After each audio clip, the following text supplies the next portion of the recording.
Listen, if back in Bible college I viewed God's plan for me as a blueprint, I would have been terrified to change my major. You know what I'm talking about?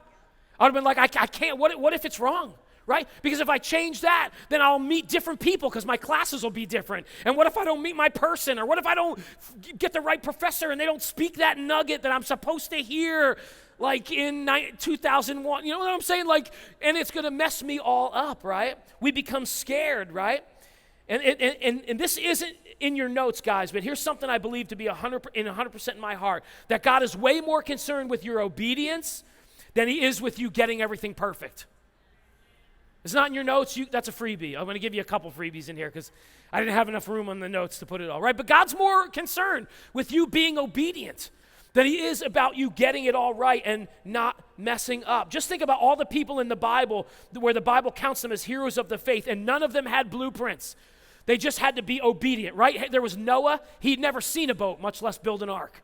There was no blueprint. I mean, God gave him instructions on how to do it, but there was never a flood. He didn't know, had never seen any of that. Abraham, God promised him a son, and when he and Sarah were too old and it didn't happen when they wanted it to happen, what happened? He messed up. He took matters into his own hands.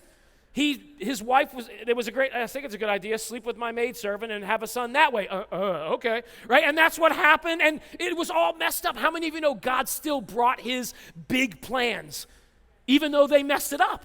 God still brought that. What about Joseph, right? God gave Joseph the dreams. Remember Joseph's story? He had these dreams, everybody's going to bow down. That came from God.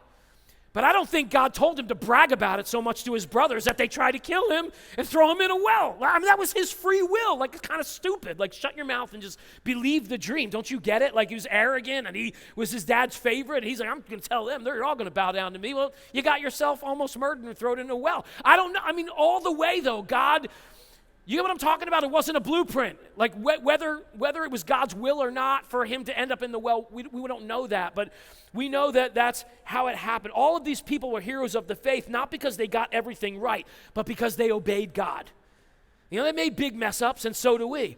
But they obeyed the plan of God. You know, one time when Mother Teresa was being interviewed, she said this. She's quoted as saying, I never had clarity from God. I just had trust in God.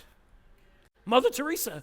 How many millions of people would not be helped around the world if she would have had a blueprint version of God?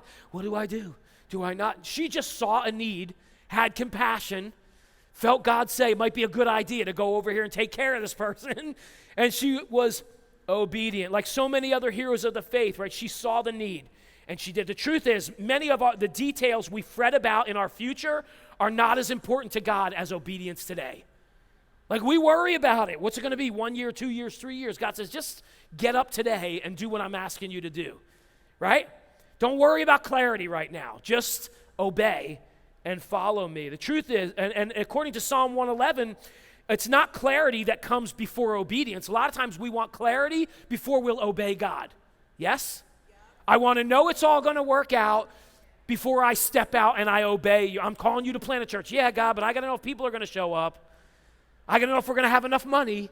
I got to know if we're going to have a place to meet. God knew that we were not going to have a place to meet 11 years later when we ended up coming here. He knew that. I didn't know that. God just said, I want you to start a church, get a meeting going in your living room, call some people, have some worship, and see what's going to happen. Yeah, but I got to know in 2 years if I'm going to be like working at 7-Eleven or if I'm going to, be able to get paid. And God says, don't worry about it. Right? I just want you to be, anybody else's life like that? We want clarity first, but it's actually the exact opposite. Obedience is the path to more clarity in your life. That's the truth. Look at Psalm 111:10 says this, fear of the Lord is the foundation of true wisdom.